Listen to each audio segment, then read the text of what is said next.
never slow up. No, I don't take shit. I got it. Play tough. I wanna hate this. Always show up.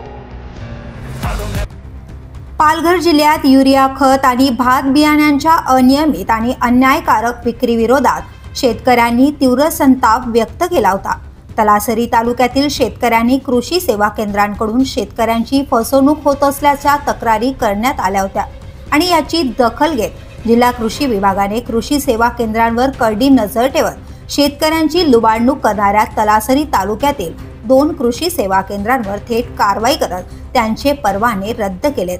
Talasari येथील त्रिशा कृषी सेवा केंद्र आणि उधवा येथील योगिता कृषी सेवा केंद्रावर कारवाई करण्यात आली आहे। या विक्रेत्यांकडून युरिया खतासाठी सरकारने निश्चित केलेल्या 266 च्या दरापेक्षा अधिक म्हणजेच 300 ते 330 पर्यंतचे दर आकारले जात होते।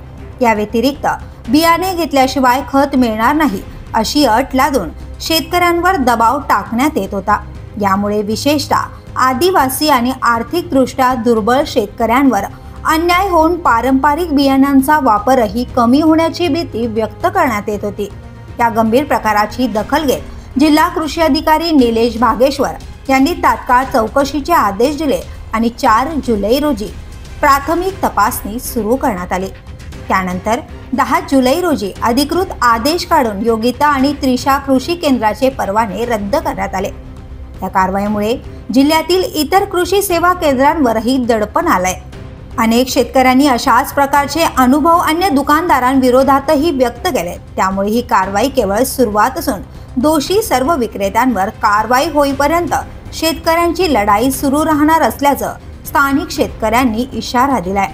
या कारवाई संदर्भातील आदेशात स्पष्टपणे नमूद करण्यात आले की खत विक्री करताना शासन निर्धारित दरापेक्षा अधिक रक्कम आकारणे, बिया खरेदीवर बंधन घालणे तसेच कृषी सेवा केंद्र नियमावली व खत नियंत्रण आदेश 1985 च्या विविध कलमांचे उल्लंघन केल्यामुळे ही कारवाई आवश्यक ठरली आहे। The police news bureau, Dahanu.